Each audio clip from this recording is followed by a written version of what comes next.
Shalom. First and foremost, I want to give all praises to the Heavenly Father, Yahweh, Bahasham, Yahweh Shai, Bahasham, Rachahakorash. Double honors to the apostles, the bishops, and the elders at Great Millstone who rule well. Peace and salutations as always to the elect.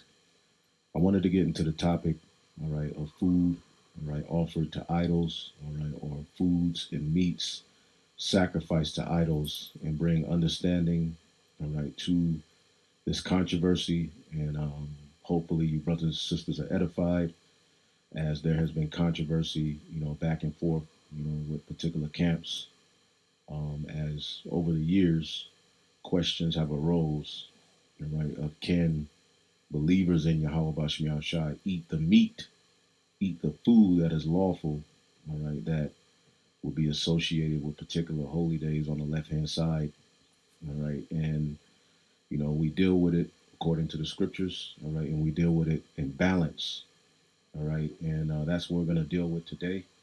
And we're also going to show you how foods sacrificed to idols differed, from, the first century, all right, to where we are now, all right, in this century, and how Apostle Paul had to deal with these situations that arose in the church, right? Because where they were, in the region they were, which was dominated by Greco-Roman influence, all right, it had many, many satanic, all right, sacrifices, practices, the drinking of blood, and many other things that were associated with, meat offerings to different gods.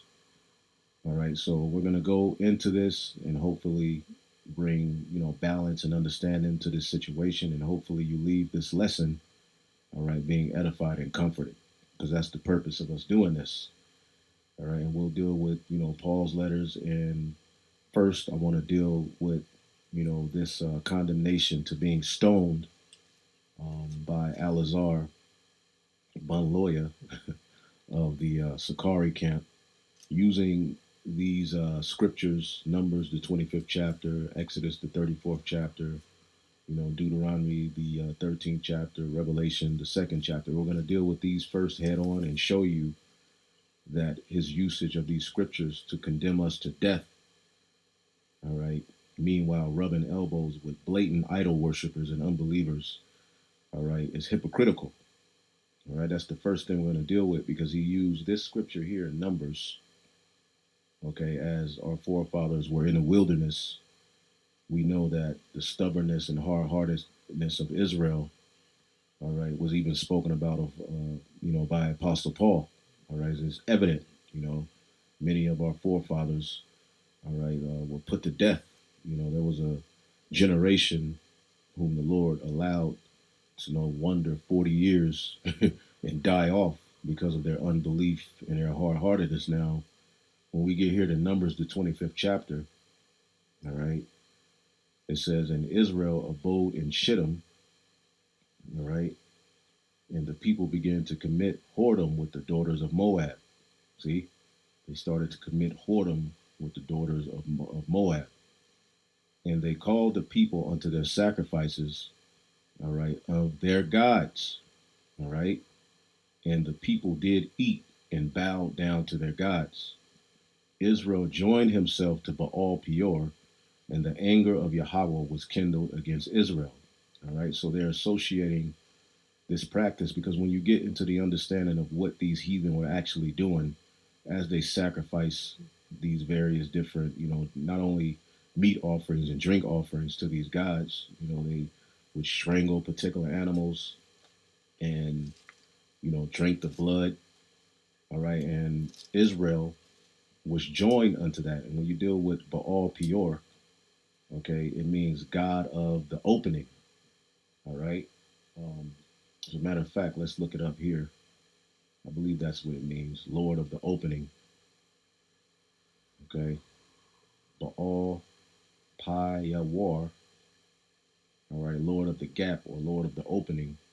The deity worshipped at Peor, all right, with probable licentious rites. See, evil rites. So the God of the opening, which was associated with sexual immorality and various different things. All right. Now, what we are addressing, all right, overall is the eating of the meat that was associated with these sacrifices. As when you get to the time of Paul in the book of Corinthians, all right, a lot of the meat that was available, all right, in the shambles was available, all right, after these particular cultures and pagan, believers did their sacrifices.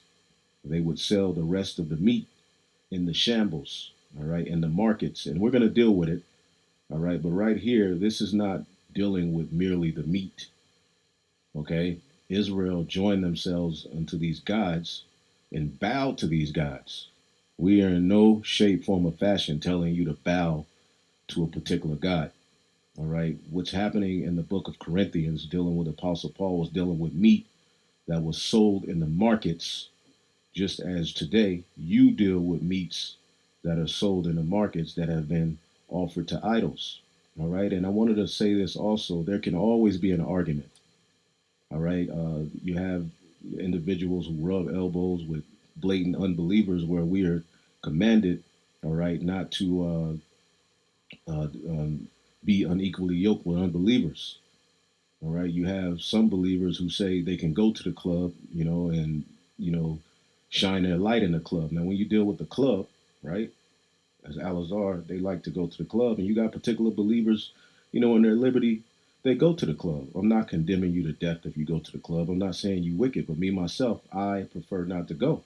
But when you deal with this practice of the club,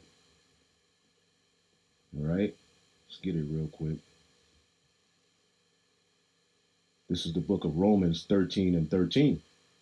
Let us walk honestly as in the day, not in rioting and drunken, and not in chambering and wantonness, not in strife and envying. Now, when you deal with this word rioting, all right, again, we can always go tit for tat, all right, in particulars, all right. But the bottom line is we all need mercy, and the food that we have available to us is definitely offered to idols, all right, and it's all defiled.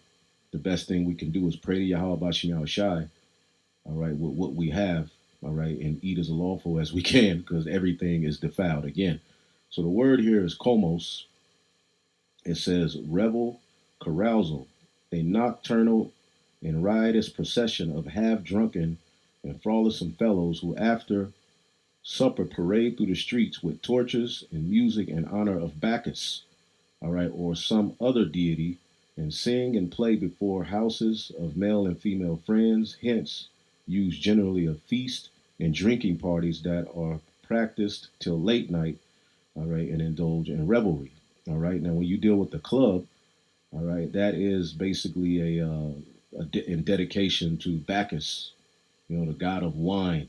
All right. Now, you may not be drinking, all right, but the whole practice and ritual of going to the club and going to these parades or doing it's all ultimately offered to, it's all attached to idols. Remember, we are in the revival of the Greco Roman Empire. So one could say you going to a club, all right, which it is good advice to stay out of them, all right. But again, we're under grace, we have our liberties, all right, as we are in this truth. So I can't condemn you to being wicked or to death, all right, if you go here. But one can make an argument and say, well, basically, look, these feasts and these riotous, parades and parties that people do today. That goes back to practices that were going on in the ancient, Greco-Roman culture. All right, and we could argue back and forth. We could say you wear Nikes, don't you know Nikes? All right, go back to the Greco, the Greek god of victory. All right, or goddess of victory. We could say, well, if you have on Nikes, don't you know you're upholding another god? All right, we can get very, very technical. All right. So this particular law or this particular instance that the Sakari brought out in Numbers 25, where Israel did eat and bow down to their gods and join themselves to Baal Peor, all right, is not what we're saying is okay to do. All right. The point of contention comes with the meat, as the meat that was sold in these particular cultures as we get to the Roman Empire, all right, was associated. all right, with particular sacrifices that were done to other gods. All right. And what is an example of that today? Halal. Halal meat. All right. What is halal meat? All right. Halal meat is the only type of meat that observant Muslims are permitted to eat. It must be slaughtered in a specific way according to Islamic law and cannot be from pork, reptiles, forbidden cuts. All right, as these are, sons of Abraham. So there's particular laws that they do practice. Right, they don't eat pork. All right. Now, when you deal with halal meat, halal means praised. All right, consecrated, set apart, holy. All right, and it adheres to Islamic law. Now, you have particular believers who go to the halal mart. All right, these Arab stores or these Elamite stores even, okay, to get their meats because it's a better cut. They take care of their animals in a better way. All right, don't you know that someone could tell you that technically you're eating food sacrificed to idols because they sacrifice it in a particular way. All right, there's particular videos on YouTube you can look up of how they sacrifice their lambs, their goats, their cows, or whatever. All right, and it's praised. All right, halal means praised. All right, to another god. Okay, so again, well, don't we say call halal all praise to Yahweh Bashim Shai? All right, so again, and I found a website. All right, where all right, what is an example of food sacrificed to idols eaten in the West? Any food labeled halal. Now, how many of you believers have eaten halal meat? How many of you believers have, went to an Elamite restaurant and you see their gods, an Ammonite restaurant and you see their gods, a so-called Chinese restaurant, which Ammon is Japanese, all right, Vietnamese food. When you go in there, don't you see their gods in there? Well, one could say to you, well, don't you know that that's sacrifice to another god and that you're going off?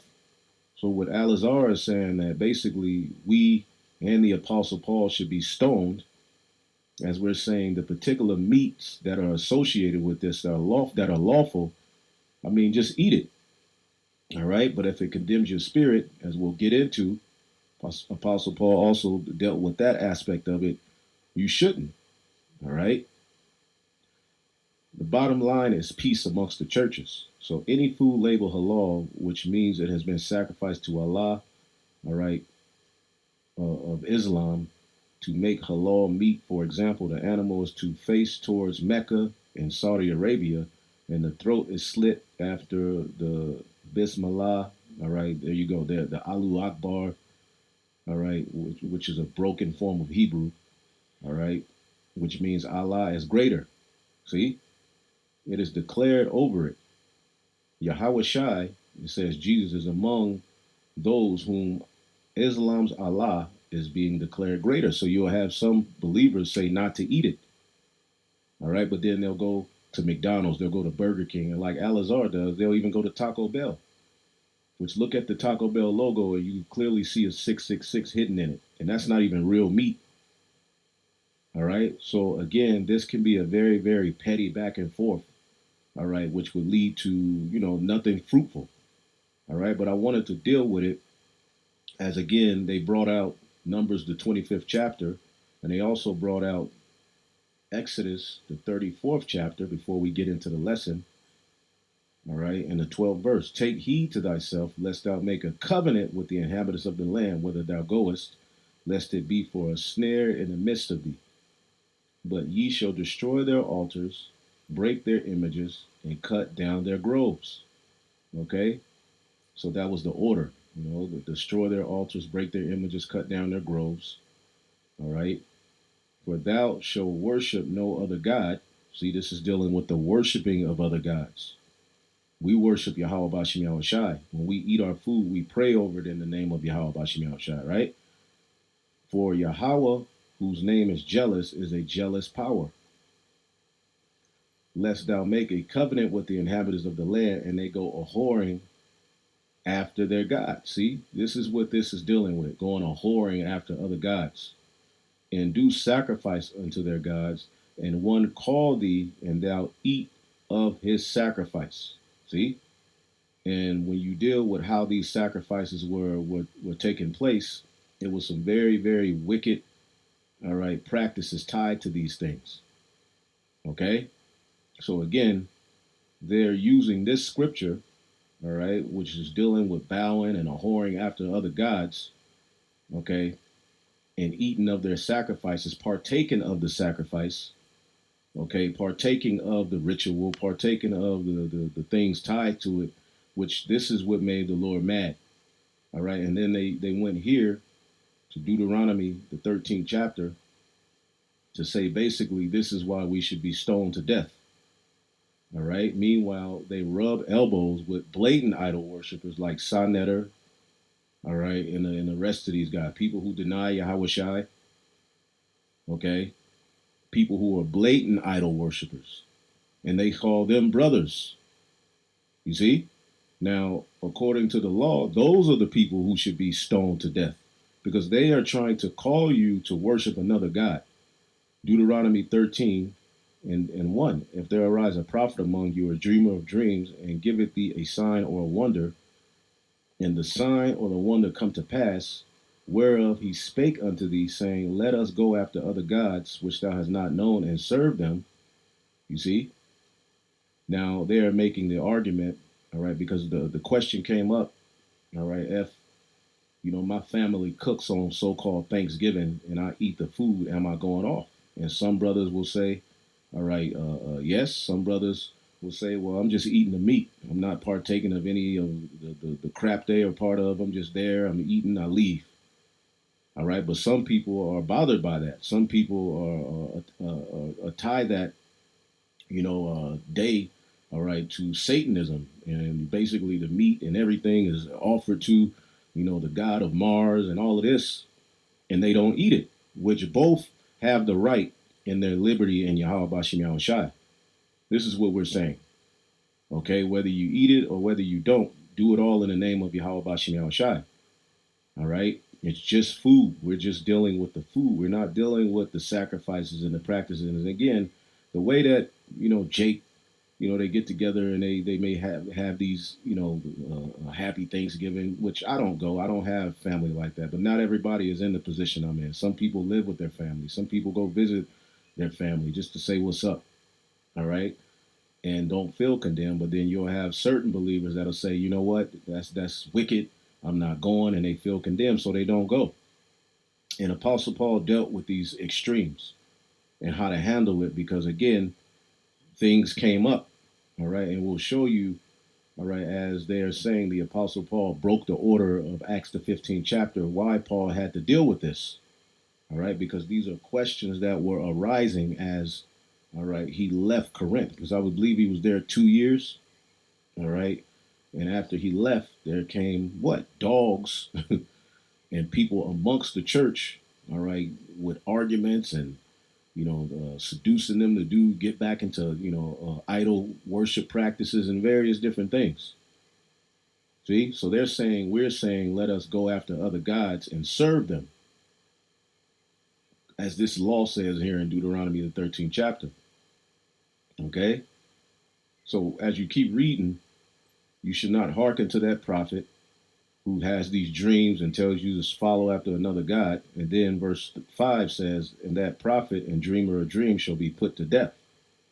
So imagine if Alazar was in position, all right, and had the power of the ancient Sanhedrin or the ancient wicked scribes and Pharisees and chief priests. He would have the authority to have us put to death. All right. And this is a misuse of these laws and what we're saying. You see, we're not telling you to follow after another God. When have you ever heard us say this?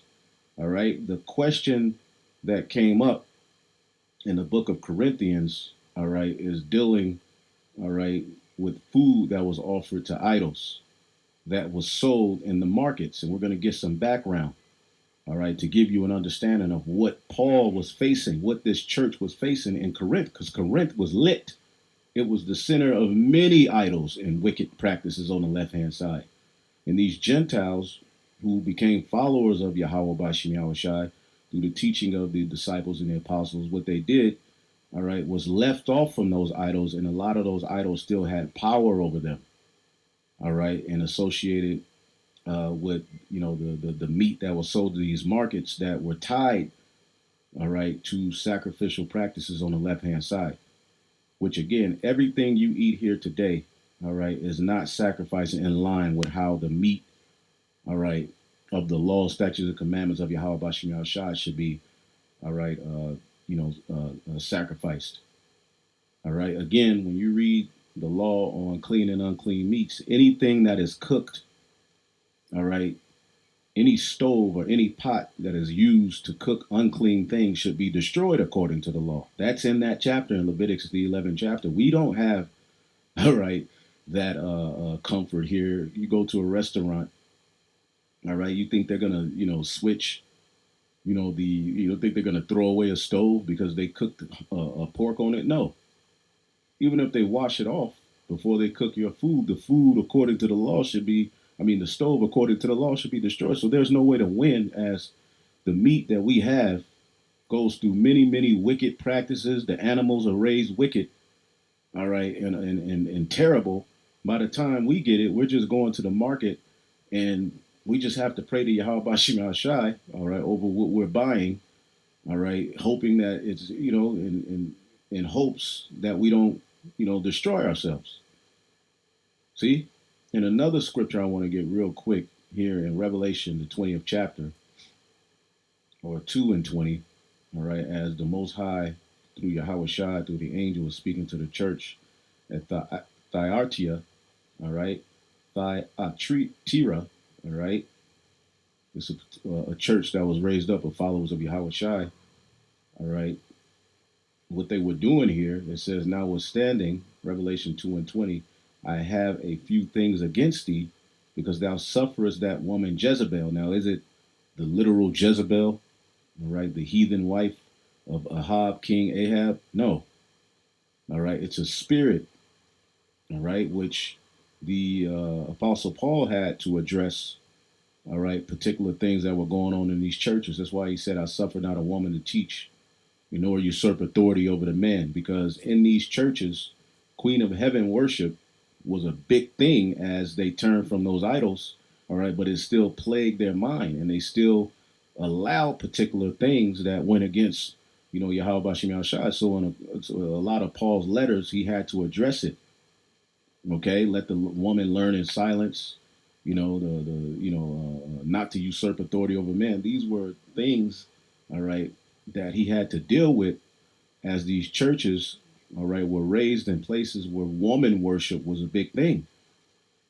So Yahweh Shai says this, all right, Revelation 2 and 20, notwithstanding, I have a few things against thee, because thou sufferest that woman Jezebel, these wicked women who were raising up among the church, being put in positions of authority, talking shit to the prophets, and men were bound to that. You see, and you have that spirit in a lot of these churches today, a lot of these camps. They allow that spirit. See, they allow their women to come onto the comment boards cursing, men out, and talking shit about, the apostles and elders. They allow that. See? But here, all right, there was more going on than just a bold and rebellious woman, all right, which calleth herself a prophetess,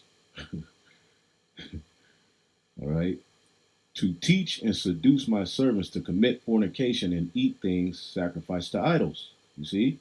Now let's read this in NLT. Okay?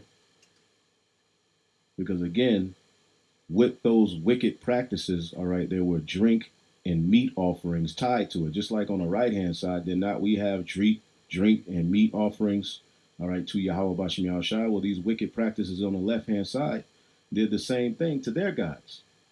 All right. And it was a heavy practice amongst the Greco Roman regions, man. All right. This was rampant. You see, but I have this complaint against you. You are permitting that woman Jezebel, who calls herself a prophet, to lead my servants astray.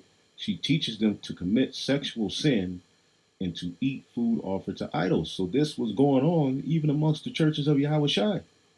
All right, they were being, all right, swayed to commit fornication and get back into those wicked practices that they were a part of. All right, because when you go to First Corinthians, real quick, 6 and 9, right, there's a lot of history we've got to tackle for you to understand what was going on here. First Corinthians 6 and 9, know ye not that the unrighteous shall not inherit the kingdom of the Most High? Be not deceived, neither fornicators, nor idolaters, nor adulterers, nor effeminate, all right, nor abusers of themselves with mankind. And to be an idolater, you bow to idol and you associate with the practices, okay, of that idol, which everything here today has idols tainted in it. Everything you practice, everything, the education, the music, the food, all of these food chains, they're all rooted in idolatrous practice. So, really, all right, we should just be sitting in a corner somewhere, all right, starving ourselves to death. All right. But again, all right, through the spirit and power of Yahweh Bashim Yahweh Shai, under this grace period, all right, we use discernment and we pray to Yahweh Bashim Yahweh Shai in everything that we do. All right. Wherever we are, we're in the spirit. You see? And hopes to get the hell up out of this place as we have learned how left, all right, and wicked of a situation we're in. We need help. We need deliverance.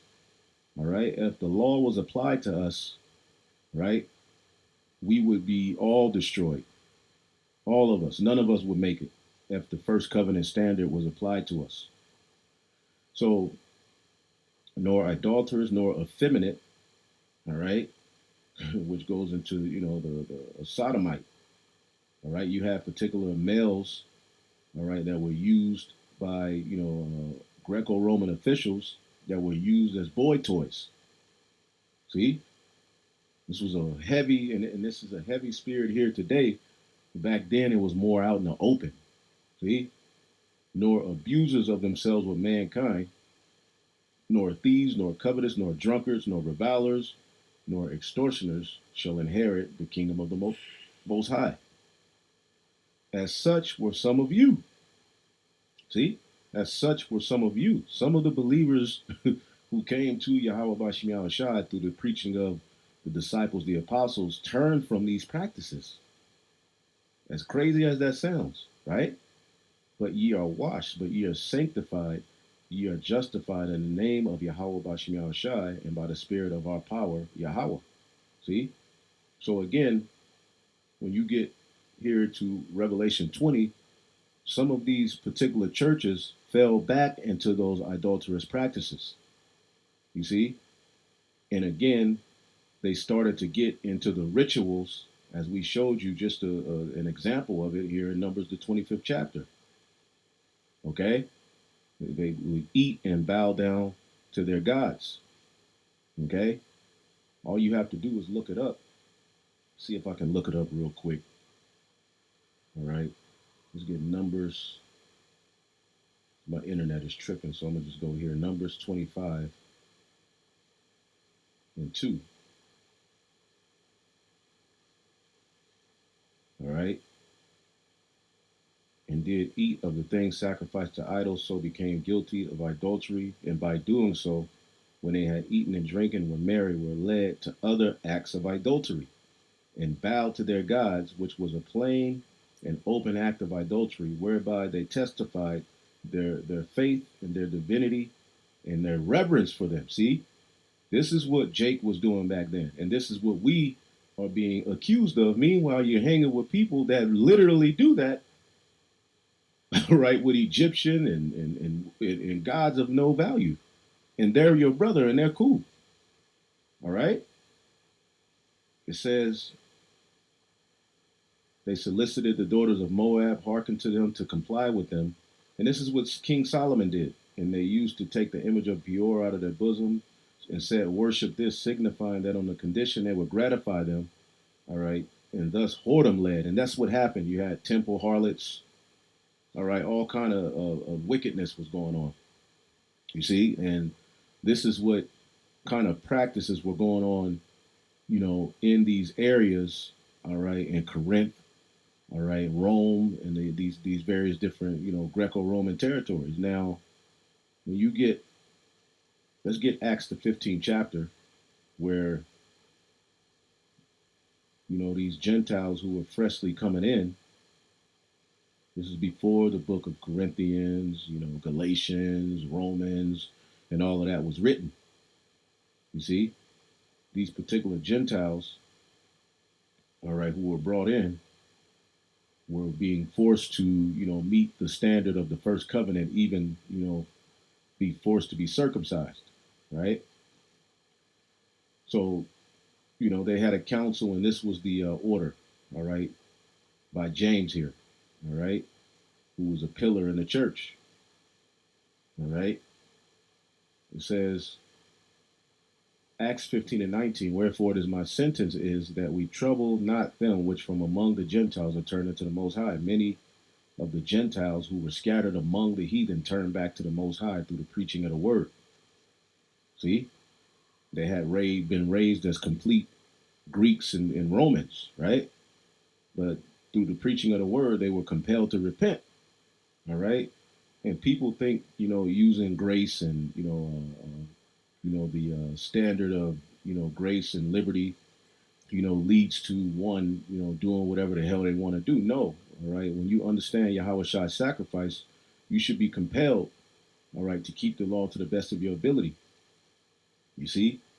But you should also understand your circumstance here in Babylon the Great and appreciate and lean on the blood in these particular situations where it's like, what the hell am I going to do?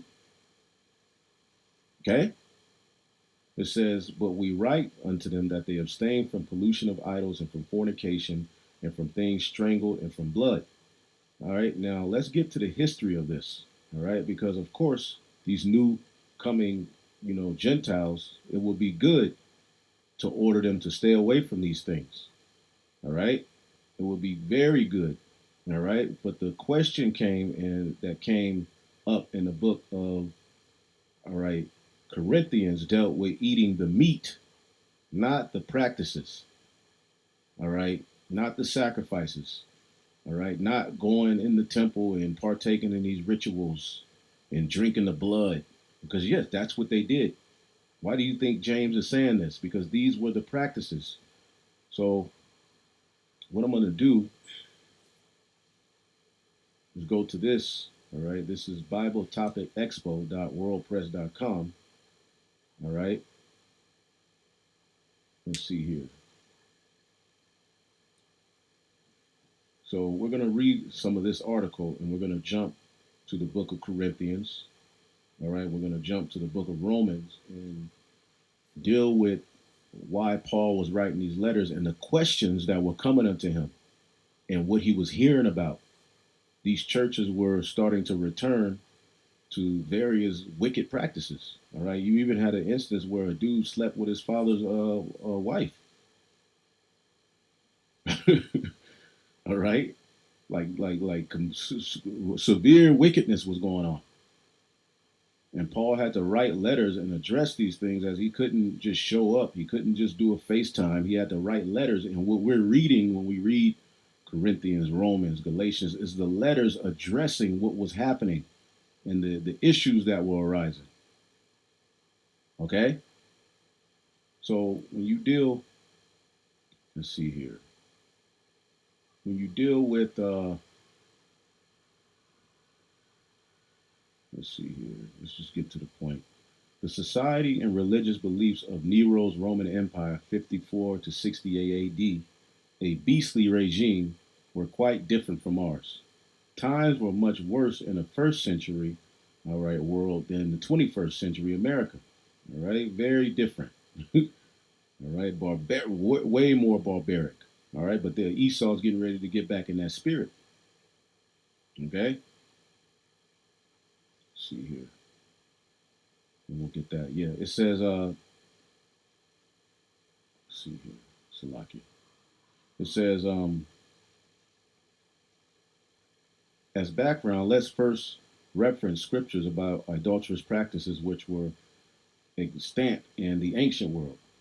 All right.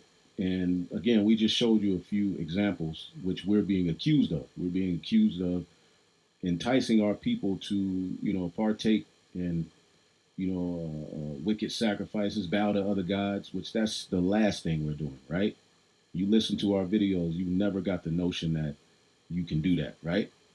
And if you do, all right, then say something. If that's what you think when you hear us teach the scriptures, all right, I just did a video, I reloaded a video going into down a rabbit hole of idol worship and how everything, all right, that we partake in. You go to Starbucks, that's associated with the Semiramis, the Queen of Heaven. Okay, some brothers and sisters, who believe, go there and drink that. Are they wicked? Can they be condemned to death? Are they, all right, bowing to another god? These are the tit for tats that we can get into in this, in these situations, and we're going to show you how Paul addressed it. All right, Lord willing, we'll try to get through this. Okay, despite Yahweh's commands, because it was him in the wilderness, right? Israel ate and bowed down to the god Baal in Numbers 25, 1 through 3. We read that one. David wrote about idolaters in Psalm 16 and 4. What sorrows await those who turn to other gods and be multiplied. All right? Will multiplied. What sorrows await those who run after another God will be multiplied. The sorrows will be multiplied. All right? Which, I will not pour out their drink offerings of blood, nor take their names on my lips. All right. So you have IUIC calling on Jesus Christ, yet because they don't rebuke Sakari is okay with them and big them up. Although they're blatantly leading our people to call on a Greco Roman God that's tied to deities on the left hand side named Jesus Christ. And I did a video why it's imperative for our people to drop that name. Yet they don't get stoned, they don't get any rebuke. Why? Because they're not getting on the Sakari. So that's okay to call on the name of Jesus Christ and to teach hundreds of thousands of Israelites, even millions possibly who watch them, all right, to call on Jesus Christ, and that's okay. You see? See, there it says drink offerings to pagan gods were often blood mixed with wine, and Jake was a part of those things. See, you have to understand why James is saying this. He ain't just talking about the stay away from bloody steaks, which you should do that, right? But he's talking about, all right, the actual practices that were associated, all right, with the foods offered to idols. Okay, he says stay away from pollutions of idols and from fornication and from things strangled and from blood. Okay, what we're dealing with in First Corinthians the 8th chapter and what we're talking about is the literal meat that would be sold in the markets. All right, and we'll show you. Let's go back. Okay, okay. Drink offerings to pagan gods were often blood mixed with wine. Ezekiel 33 and 25. Thus saith the Lord, you eat with the blood and you lift your eyes to idols. Israelites were eating strangled meat with the blood dedicated to idols. See? The heathen ate the blood of sacrifices or set beside that blood in a vessel, all right, to communicate with evil spirits. And that's happening today. Spirit cooking, all kind of left hand practices. And Jake is into that. Jay-Z, right? And where you're just eating the meat that you buy from the market or that a non-believer, you go to their house and you eat it. You're not partaking in all of this. This is what was going on in the ancient Greco-Roman Empire. This is why James had to say that. Stay away from that shit. See? The heart of their sacrificed animals was often extracted. All right. Hosea 4:12 through 14. Israelites were sacrificing to idols at altars, all right, with temple prostitutes. Again, there was a difference between just a streetwalker or a woman, all right, who was, selling her body for sex and a temple harlot. All right. Two different things. Temple harlots were associated with bowing to the god, all right, and partaking in a sexual union, all right, in dedication to that god. See, you would have to bow to that idol first. See, but again, a lot of people don't study. So what they end up doing is seeing particular talking points in the Bible and they just blurt things out based on what you read in the English and they don't do any study. Acts 14:11 through 15, the priest of Zeus, whose temple was outside the city, brought oxen into the gates to offer sacrifice. Okay? You can get it. Somebody can put it on the comment board. All right? The priest of Zeus wanted to honor Barnabas and Paul with animal sacrifice as if they were gods. Oxen are clean animals, but not all pagan animal sacrifices were clean, right? Like we know the Greeks use swine in their sacrifices, and they forced the Israelites to offer swine in their sacrifices, okay? And you have to understand this background before you read so that you can, when you read these things, now you understand what is going on, what Paul is having to address. Paul ain't just addressing, all right, eating a plate of food from Auntie Emma's, right? Where you pick around what's lawful and leave. No, no, no, he ain't addressing that. See, it was a different ball game in the ancient world. In the 160 BC's, Antiochus Epiphanes offered swine flesh and polluted the Jerusalem temple. We just said that. Okay? From Acts 15, the Jerusalem council from all prohibitions were sent out, all right, in a decree to the church at large. See the topics of four prohibition. Acts 15, 28 to 29. It seemed good to the Holy Spirit and to us that you abstain from things sacrificed to idols, right? All right, from blood and from things strangled, dying of itself, all right, and from sexual immorality, all right. These four things were customarily practiced in the Roman Empire and impacted the early church, especially Gentile believers. So this is the type of practices the Gentiles see. You know, some of us we were just in Greek fraternities. We did wickedness, all right. Were in gangs and we did some evil things before we came into this truth. All right, brothers, running trains on chicks. All right, whoremongering, doing all kind of wickedness. All right, but back then in this era of the ancient Roman Empire, all right, it was more headstrong. It was more it was deeper than what you see now. Okay, you join a Greek fraternity, all right, you get a brand that's to another god. Back then it was they told you, nigga, you this is for another god. You doing it. They don't really tell you that when you go into those Greek fraternities. You just being, you don't really you just getting the brand and the drinking and like nigga, I'm gonna get some hoes. I'm in a fraternity. You don't really understand the extent of what you're joining. See, but back then you did these things, the brands and the sacrifices and all of these things, all right, as a blatant, all right, worshiping of another God. See, you still think, I believe in Jesus, but you're doing all of these things. You don't have no idea what you're doing. You see? But once you come into the truth, when you go into the history and you start to link things, you're like, oh, damn, this is what I was a part of. Oh, then you learn and it impacts you in a way where and the laws of the Yahweh Shem Shai is the way. I need to get my shit together. Man, I was going off. Then you learn about Yahweh Shai's blood and how it covers you and what he did for us, and you're compelled to live a holy life to the best of your ability. Okay?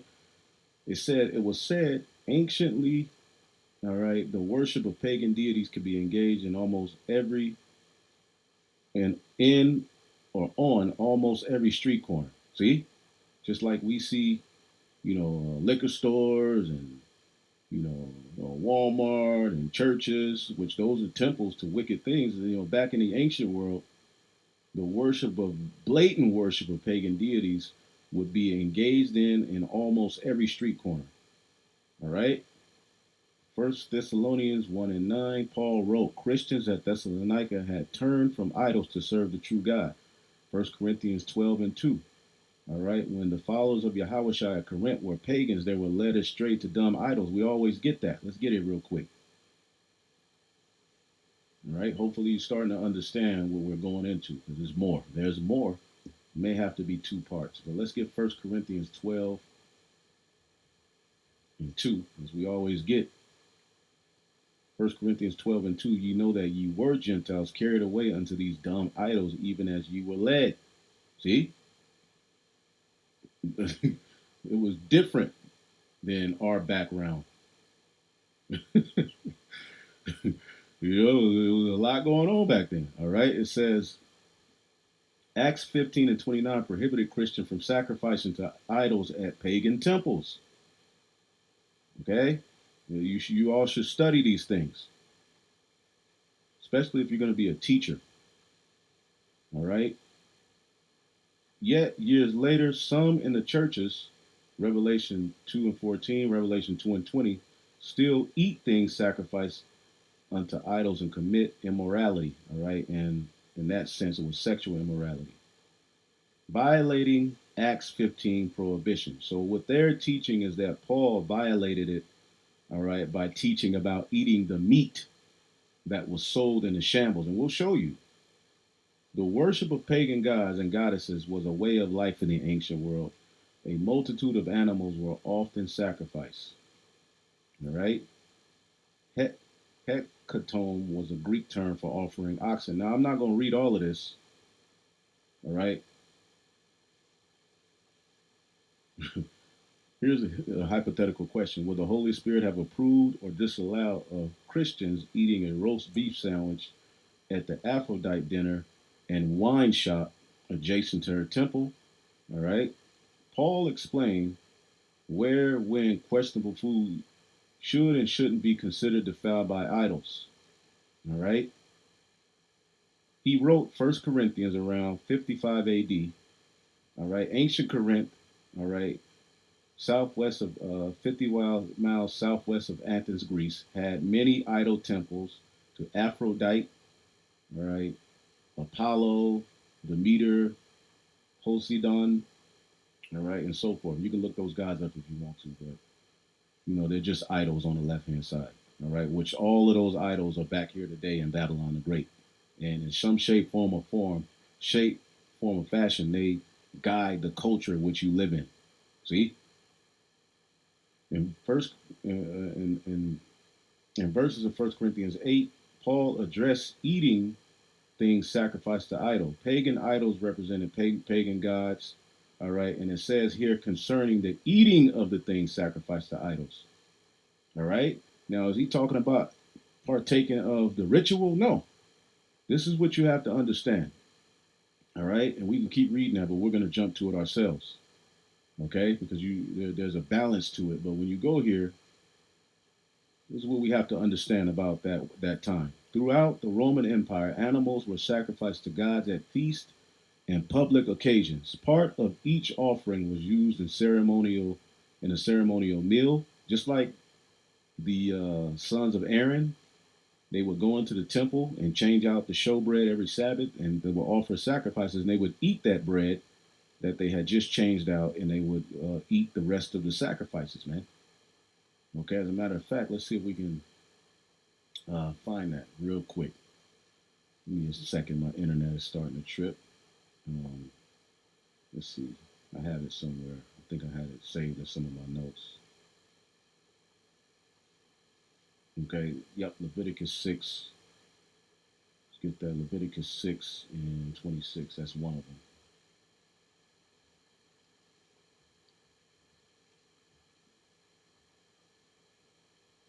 Leviticus 6 and 26. And there's other scriptures that go into it. All right. The priest that offer it for sin shall eat it. All right. In the holy place shall it be eaten in the court of the tabernacle in the congregation. See if we can get this in another version. Goodness gracious, the internet is tripping. Give me a second here. We'll get through it.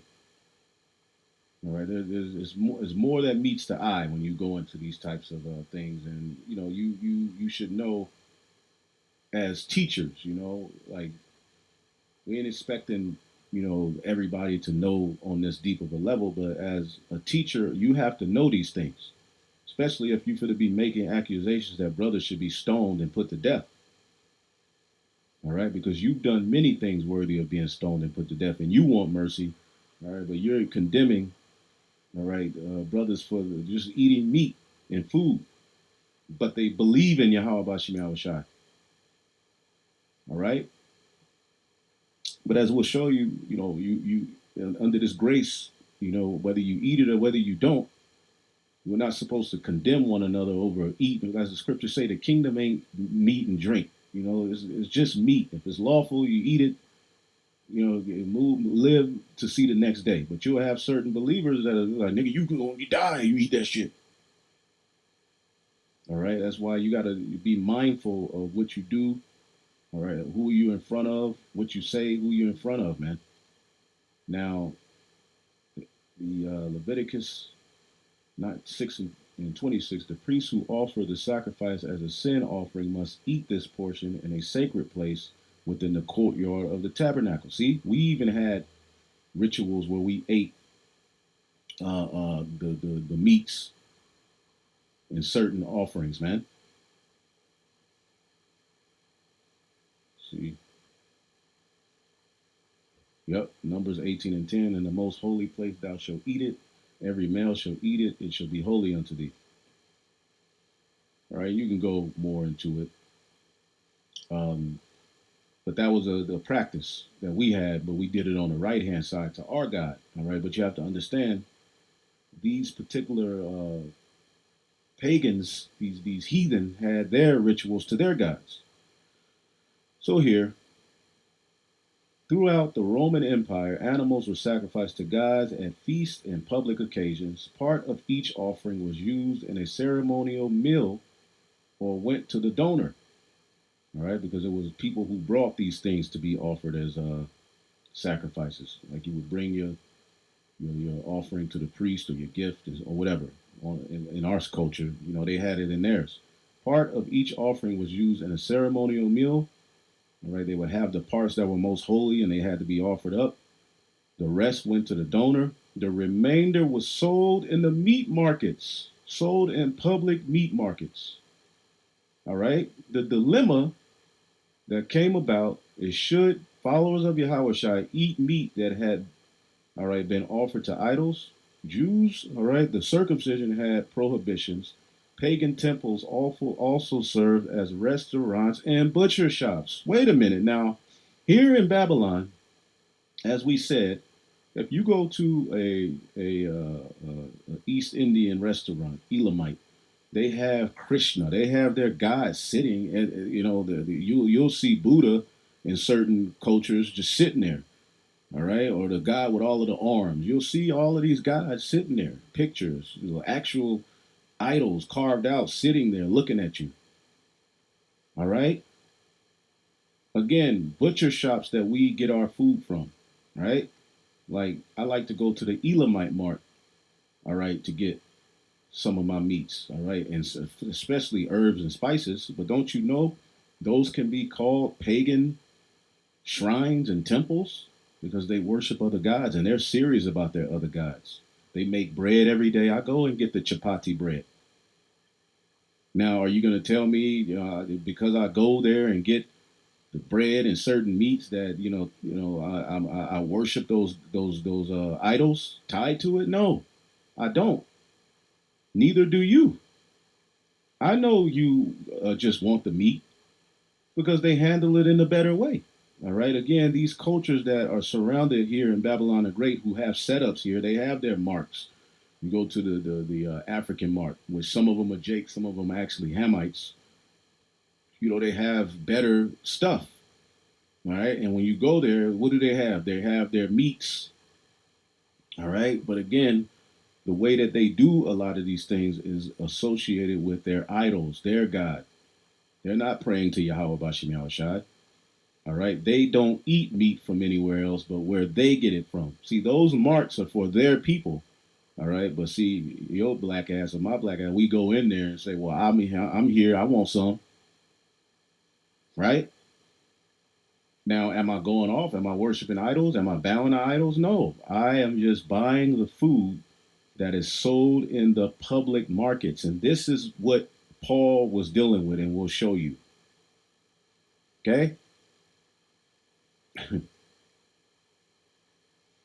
in 1 Corinthians 10, Paul returned to the issue, "Beloved, flee from idolatry." Now, let me read this real quick. Okay, this is an excerpt of 1 Corinthians. It says, "The apostle, the apostle, the apostle himself was nearly 2 years at Corinth, where he preached with great success.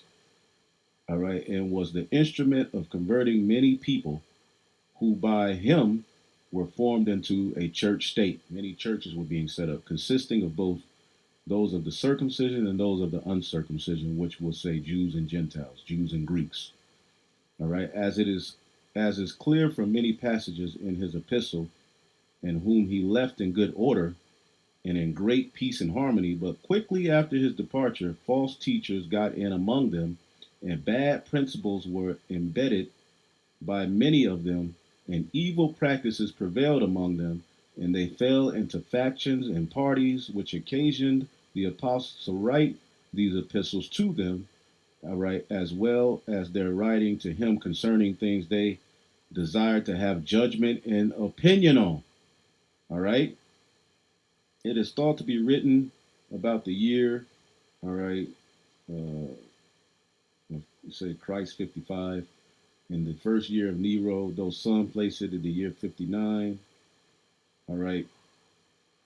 But again, the apostle first rebukes them for their schisms and divisions, suggests that their regard for the wisdom of men and the philosophy of the Gentiles brought, all right, the simplicity of the gospel into contempt. So all of these arguments and wisdom, which we see all of these things happening today here amongst the churches, right? You see guys getting into all of this wisdom on the left hand side and bringing it to the church, and confusing and challenging the Apostle Paul's authority, and getting into these arguments, finding these new arguments and thinking, "Wow, my apostles didn't teach me this," and then putting it out there, all right, without any regard for the weak people. And people are now walking around, all right, talking about, "I'm keeping the laws, but fuck Paul. Paul don't have no authority over me. I can do it," all that shit. We see it all happening now. You see what I'm saying? We see it all happening now. We see all of these things happening, man. See?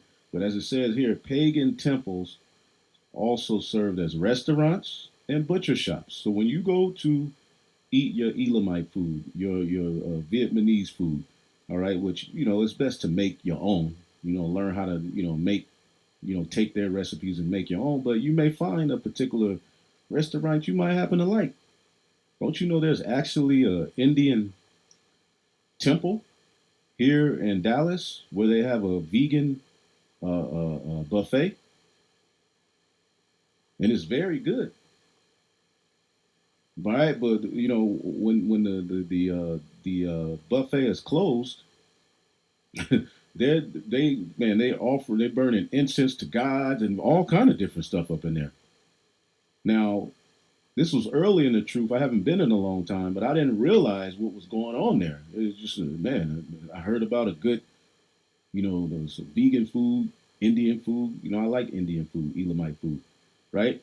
So you go in there, and one day I went in there, all right, and as the buffet was closing, I looked to the right, and they were actually like burning incense and screaming to these guys. I was like, what the fuck? I didn't realize. Oh my god, this is a literal temple. I was just like, oh, it's food here. See, but it was on an even deeper level back then.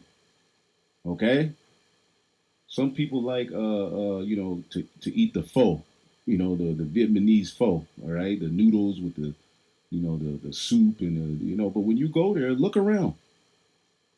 They have their calendars, they have their gods. That can be called a temple, and somebody like you can really be called wicked for eating that, according to what these men are teaching. So when you read 1 Corinthians 10, let's get an example.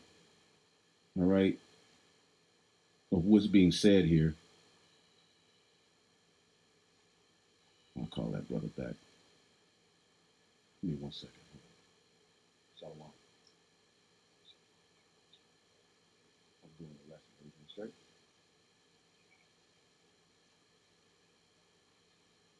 Okay. I'm gonna call you right back. So, shout out to my main man Bon Sapad. All right. Stuff we deal with in our churches, all kind of stuff, man. So hey, anyway, let's get 1 Corinthians 10 real quick. I want to show you something. All right. Lessons from Israel adultery. All right. Now, what he's dealing with here, all right, is what happened to our people, okay, in the wilderness as they, all right, you know, swayed away from righteousness, man.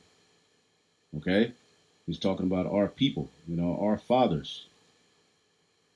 All right. 1 Corinthians 10 and 1. I do not want you to forget, dear brothers and sisters, about our ancestors in the wilderness. Who were the ancestors in the wilderness? Hebrew Israelites who were exodus out of Egypt. All of them were guided by a cloud that moved ahead of them, all right, and walked through the sea on dry ground. All right. All right. And that cloud was Yahweh Shai. Paul understood that. All right. Yet God was not pleased with most of them, and their bodies were scattered in the wilderness. These things happen as a warning to us so that we would not crave evil things as they did. Okay? Or worshiping idols as some of them did. See? We read about, you know, in Numbers, the 25th chapter. All right? We can even go to Exodus, the 32nd chapter, I believe. As the scriptures say, this people celebrated with feasting and drinking and indulged in pagan revelry. See, pagan revelry. See, this is what the Gentiles were told to stay away from. All right, and what we're going to show you is dealing with as far as the meat that was sold in the market.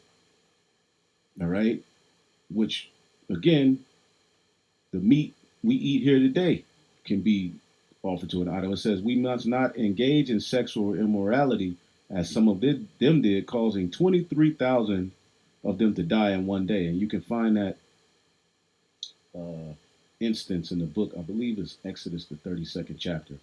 This is when the Levites became Levites. But oh well, you can go to Numbers 25 and 1. Okay, but I believe it's Exodus, the 32nd chapter. All right. Um, which sexual sin is a big thing, man, in this Greco-Roman Empire. All right, but engage in sexual immorality, as some of them did, causing 23,000 to die in one day. I believe. Let me see real quick. Let's see, 23,000 Israelites died in one day. Okay, I guess that is Numbers 25. We read about that. All right, but there was a point in Exodus 32 where Jake was worshiping the golden calf. All right, they were naked. That was tied to the wicked practices as well. Okay, nor should we put Yahweh Shai to the test as some of them did. All right, and died from snake bites because they were rebellious. See, but what he's talking about here, he's speaking against the actual practices of sexual immorality and the drinking of the blood. And Paul is not with that. He's not telling them that this is cool. All right? I just want to give you all that before we tap into what his judgment on foods offered to idols. Okay? These things happen to them as examples to us.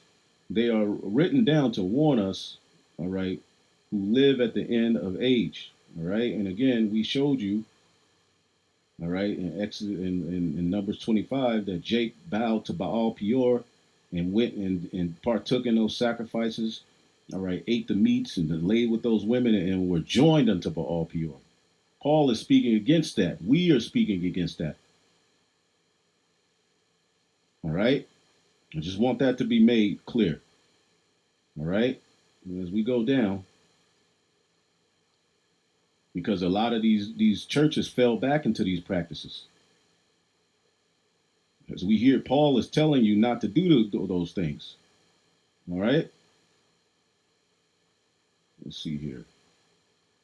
Verse 14. So, my dear friends, flee from the worship of idols. See? He's telling them to flee the worship of idols. Okay? Point blank period. And again, you have to understand Paul's writings, why he's writing these things, so you can teach the proper doctrine. All right? Let's just keep reading. Think about the people of Israel. Were they united by eating the sacrifice at the altar? All right. Weren't they united by eating the sacrifices at the altar too? Speaking of the priest. All right. What I am trying to say, I am saying that food offered to idols has some significance. All right. Or that idols are real gods. No, not at all. I am saying these sacrifices are offered to demons and not to God, and I do not want you to participate with demons. You cannot drink of the cup of the Lord and from the table and the cup of demons. You cannot eat at the Lord's table, all right, and at the table of demons too. What? Do we dare rouse up the Lord's jealousy?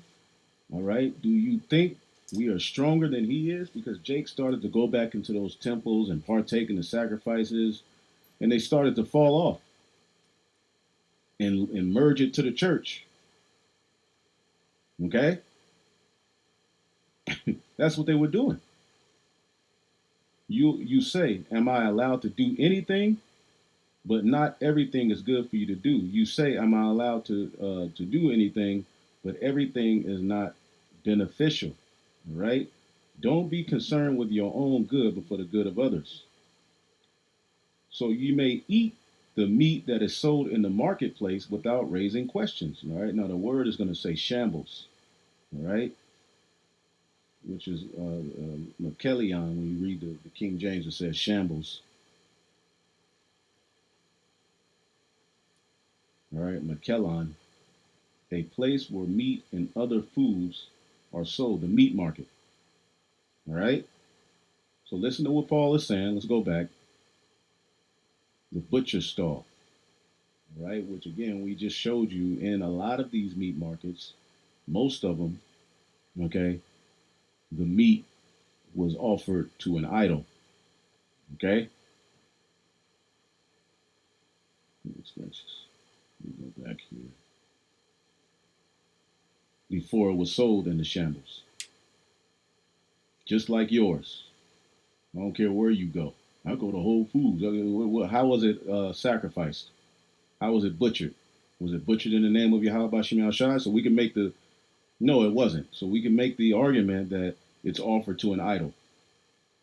And you damn sure you on camera eating Taco Bell, all right, Kentucky Fried Chicken, which now is just KFC. What the hell you think those things are offered to? Alizar, you on camera eating Taco Bell, Church's Chicken. Come on, bro. It's a horrible example, but we could say that. Don't you know the people who own these corporations, how they grow the meat? It ain't even real meat. The genetically altered everything.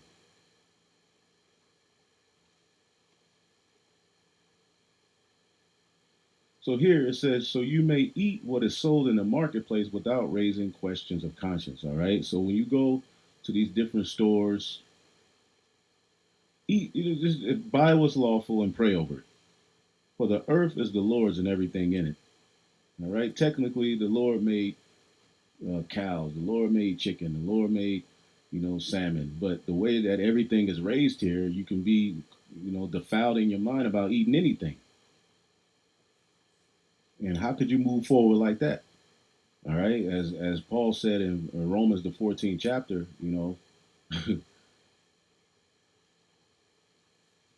Romans 14:2. For instance, one person believes that it's all right to eat all meats, not just anything, not a skunk, a possum, a worm. I put sugar on it. I made my own gummy worm. No, that ain't what it's talking about, man. Again, this is the church. So they know and understand what's lawful to eat. All right. But again, the practices tied to the food that they had readily available to them put some people's conscience in a very uncomfortable state to where they just didn't eat it. But another believer with a sensitive conscience will only eat vegetables. All right. Now, we have that example with Daniel. Daniel didn't eat of the king's meat because he understood, all right, what was tied to it. So he just ate pulse, the vegetables, smoothies, of the day, right? So again, you may have a believer who says I'm a vegetarian. All right, now he'll eat of the Passover, but on certain, for the most part, I don't eat meat. All right, can we say he's wicked? No. I mean, hey, at the end of the day, all right, hey, you just don't eat meat. Well, you're gonna have to eat. On the Passover, you'll have to eat it.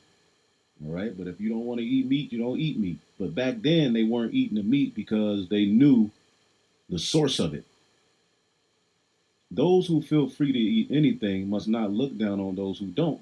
And those who don't eat certain foods must not condemn those who do, for God has accepted them. And again, this is going into, of course, what is lawful, but certain believers did not eat things, all right, that were offered to idols, but certain believers was like, shit, it's sold in the market. I don't give a damn. I don't believe in those guys. And they ate it. Who are you to condemn someone else's servant? Their own master will judge whether they stand or fall. And with the Lord's help, they will stand and receive his approval. All right? And you can keep going.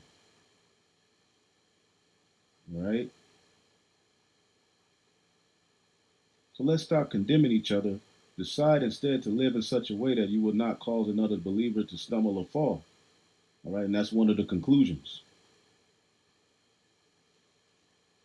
I know and I'm convinced on the authority of the Lord, Yahweh Shah, that no food in itself is wrong to eat, of course, if it's lawful, right?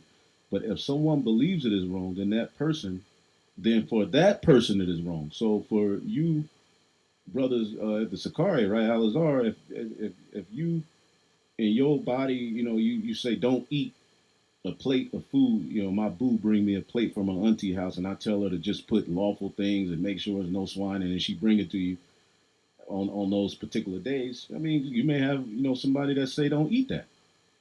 Why? Because for that person's conscience, all right, it's wrong to eat. And if another believer is distressed by what you eat, you are not acting in love if you eat it. So basically, don't eat it in front of them or don't broadcast it, right? But again, these things are asked on the comment board, so we have to answer these questions outright, just like Paul writing this letter. Don't let your eating ruin someone for who Yahweh Shah has died. Then you will not be criticized for doing something you believe is good. All right? Because every man has to be fully persuaded in his own mind. For the kingdom of God is not a matter of what we eat or drink, but living in a life of goodness and peace and joy in the Holy Spirit. All right? All right? It is better not to eat meat or drink or wine, all right? Because even wine back then, there was wine associated with wicked practices. So again, we could go on and on and on about the things that you eat and drink and all right, and what it was tied to back then, which was causing divisions in the church. So Paul had to deal with this. All right, this is what Paul said. All right, because it might cause another believer to stumble. You may believe there's nothing wrong with what you are doing, but keep it between yourself and the Most High. Again, that's great advice. As long as you ain't eating no unlawful food and partaking and talk about bless Jesus Christ and and crying and praying with like no. But again, another believer may be like, I'm not going, fuck that. All right, and you have every right. Again, we're under liberty, but we ain't supposed to condemn each other and get into back and forth about killing one another or stoning one another over meat and drink, which we know we all believe in Yahweh Bashim Shai, right? Blessed are those who don't feel guilty for doing something they have decided which is right. So anything that condemns your spirit, don't do it. And this is what I tell any brother who asks for advice. If it's condemning your spirit, don't do it. All right? But if you have doubts about whether you should or should not eat something, you are sinning if you go ahead and do it. All right. For you are not following your convictions. If you do anything you believe is not right, you are sinning. See?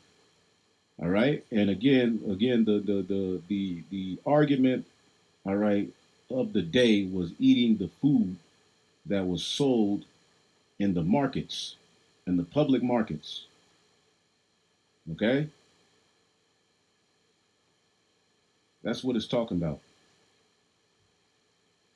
All right? Some Jews renounce all meat sold at markets. You see that? You had these contentions.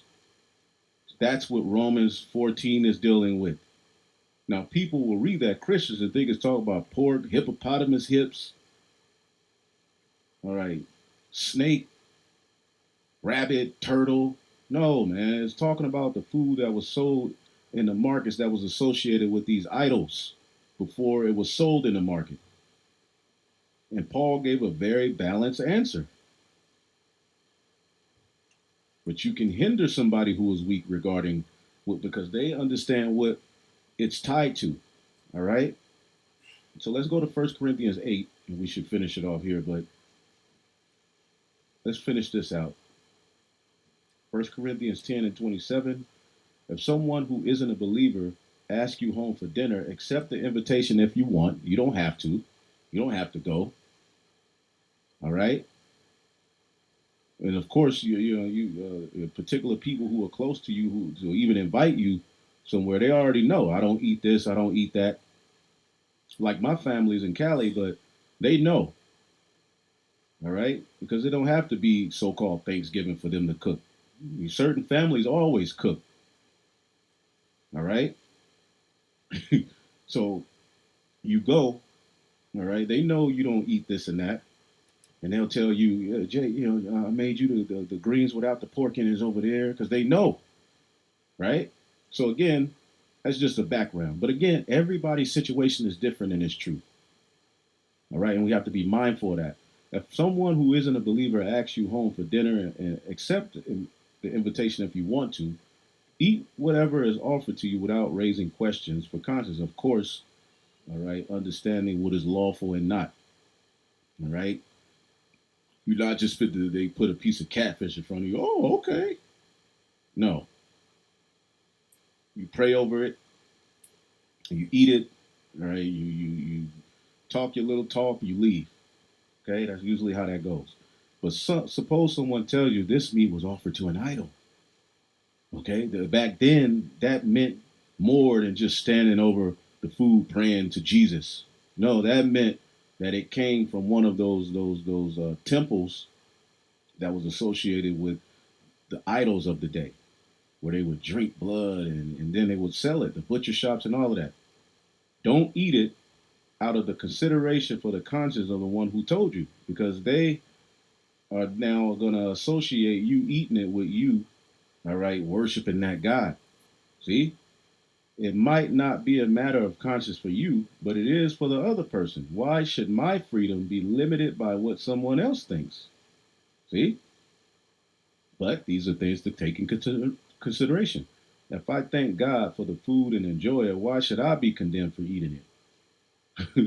So these are situations that believers would find themselves in.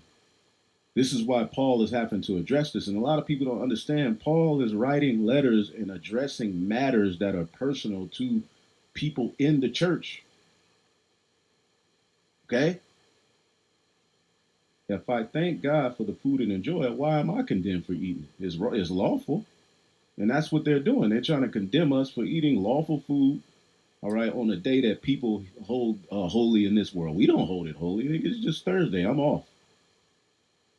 So whether you eat or drink, whatever you do it all in the glory of God. All right. And again, if a brother doesn't want to, or if a sister doesn't want to, you have that liberty as well. But for a brother or sister who does, you're not supposed to condemn them to death and cause this friction. Meanwhile, you're rubbing elbows with blatant idol worshippers and their brothers and sisters. No. All right. Don't give offense to Jews or Gentiles or the church of the Most High. All right. There's again, There's certain things you have to work out your own salvation in this walk. Everything doesn't need to be broadcasted. It's my liberty. That I can do it, you know. But again, we have to address these things. All right. And someone is watching this offended right now. All right. I don't care. I'm giving you the truth of what the Bible says because they're presenting Paul as one who's saying it's okay to sacrifice to idols and do all of the wickedness, and he broke James's order. No, the question came up of the meat. I too try to please everyone in everything I do. I don't do what is just best for me. I do what is best for others. All right, so that many may be saved. All right, so you have to read the room. You have to be mindful. Okay, before we finish, we're going to read this in First Corinthians, the 8th chapter, and we'll finish off. All right, let's read this. Paul is helping the Corinthians navigate a similar sort of tension in this passage. Someone has asked Paul a question. Is it okay for followers of Yahweh to eat meat that has been previously sacrificed to a pagan idol?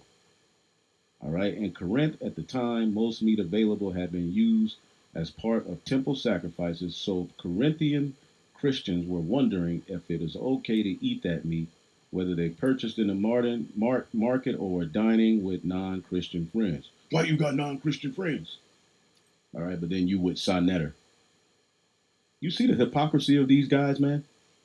And they play on the emotions of people, all right, and make them to make you seem as though you're an idol worshiper. And that's what was being charged to Apostle Paul. Like they were saying, like your stance is okay in sin. Oh, man, it says for some new followers of Yahweh Christians, eating meat that had been sacrificed to an idol would have been difficult. Why? Because they had just come out of a lifestyle where that meat was tied to a god they held in reverence. All right, and Paul says it could ruin their weak conscience. All right, which is a sin against Yahweh Shai. All right, so you have to be mindful. Okay, so let's go here. First Corinthians 8:1. Now I remember I brought this out before, and Alazar responded. He said, "You drinking blood? Sacrament? What are you talking about? What?" They don't get it. They don't understand what was going on. Why James says, "Stay away from things strangled and from blood." They don't get it. They're reading this, and they're just thinking, "Oh wow, Thanksgiving, Christmas." All right. Which hey, if you stay away, hey, I would rather not be around my family, all right, on certain days, all right. But again, everybody's situation is different, all right. Some people go to work and they have potlucks on these days, all right, and maybe the brother maybe low on money, all right, or the sister, and they go back there and they see something lawful, all right. Hey, they may make them a plate. Does that make them a partaker of a sacrifice and bowing to a god? No, they're just eating food, man. But again, if you don't want to eat it, you have that right. The goal is peace amongst the believers in Yahweh Bashim Yahushai, and we got to get the hell up out of here. First Corinthians 8:1. Now, as touching things offered to idols, we know that we all have knowledge, but knowledge puffeth up and charity edified. Because you had Jake getting deep, and just going too far, all right, with their liberty and, messing with the conscience of weaker believers, man. Okay? And we never want to be guilty of that again, but we do have to address these things. Okay? If any man think that he knoweth anything, he knoweth nothing as he ought to know. But if any man love the Most High, the same is known of him. As concerning, therefore, eating of those things which have been offered to idols. This is what Paul is. Let's look up the word eating. It's not saying partaking of the sacrifice, homie. So stop lying and stop misusing the law. Because eating is, see how we had to go through that background, and there's so much more in that article that we could have went into. But it's just eating, okay? Which eating can be symbolic in the scriptures of taking in wisdom, but in this case, it's talking about literally eating. all right, of those things which have been offered or offered to idols. Let's read this in the NLT. So, what about eating meat that has been offered to idols, not partaking of the rituals, man? This is what Paul is addressing. We just read a chapter where he condemned being a part of the rituals, drinking blood and doing all of that stuff that Israel did in the wilderness, which led to the Most High smoking a lot of them. See? As concerning the things, eating those things which have been offered in sacrifice to idols, we know that an idol is nothing in the world, and that there is none other God but one. All right? So we know that. We know that the god of Mars, the Aphrodite, the queen of heaven, all of these things are nothing. There's only one God and one mediator between the chosen people and his God, and that's Yahweh Shai. Yahweh Bashim Yahweh. For though there are that are called gods, for though there be that are called gods, whether in heaven or in earth, as there be gods many and lords many, there's many gods in this world. Jay-Z is a god. Beyonce has a cult. Many gods and idols in this world. Some believe some in heaven, and there's some on earth that people worship hardcore and will kill your ass behind. But to us, the believers of Yahweh Bashim Yahshua, there is but one God, all right, the Father, of whom are all things, and we in him, and one Lord, Yahweh Shah HaMashiach, by whom are all things, and we by him. This is what we believe. Howbeit, there is not in every man that knowledge. For some with conscience unto the idol of the idol unto this very hour eat it as a thing offered to an idol, and their conscience being weak is defiled. See, in this instance, it goes back to what we just showed you. We showed you earlier that a lot of these Gentiles had come out of these idolatrous practices, but they were washed through Yahweh Shai. All right, so that meat being tied to those idols, they were like, hell no, I ain't touching that. Yahweh Shai go kill me. I'm scared because it had power over them. For someone who's stronger in the faith, those things don't have power over them. It's just a day, it's just meat, right? NLT this thing. We'll close it out in a minute. Oh boy, here we go. Texas receptors. The received text. Interesting. Give me a second. However, not all believers know this. Some are accustomed to thinking as idols as being real. So when they eat food that has been offered to idols, they think of it as worshiping of real gods, and their weak conscience is violated. All right? But meat commendeth us not to the Most High. For, for neither if we eat are we the better, neither if we eat not are we the worse. Okay? It is true that we cannot win God approval by what we eat. This is just meat. We don't lose anything if we don't eat it, and we don't gain anything if we do.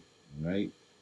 But take heed, all right, by any means, that this liberty of yours becomes a stumbling block to them that are weak. That's why he gave the example 2 chapters later. Look, keep certain things between you and Yahweh Bashim Shai. Just don't be wicked. All right? For if a man see thee which has knowledge, all right, and you're wise enough and you're not moved by these guys, sit at meat in the idol's temple. Again, certain restaurants are temples. Back then it was the same thing. Didn't we read that?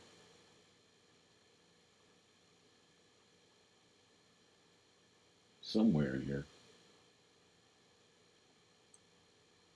Let's see here. Yep. Pagan temples also served as restaurant and butcher shops. It's the same thing today. But see, Jake ain't saying you wicked for eating at an Elamite restaurant. They just want to bring attention to this topic to make themselves look good and condemn us. But back then, let's say you're eating at an Elamite restaurant. Somebody, all right, who just came out of those lifestyles and those guys would be like, wait a minute, you're eating those things which are offered to idols.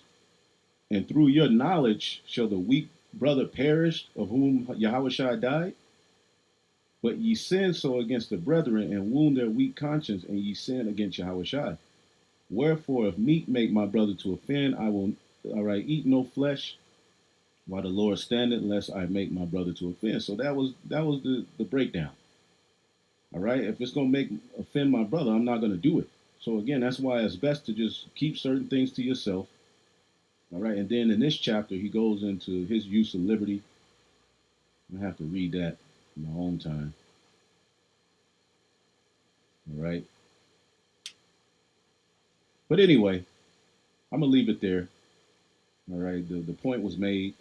Um, and again, this is a very very good article to go into. It's off a Bible topic exposition. I'll try to remember to leave it into the description box. Hopefully, you brothers and sisters were comforted by this lesson, and we can move on from this, stupid back and forth. But at the same time, it's bringing edification. So, hey, at the end of the day, it's the will of the Lord. Giving all praise to Yahweh, Bashim Yahushua, Bashim Rakakodash, double honors to the apostles, the bishops, and the elders, a great millstone, peace and salutations to the elect. Shalom.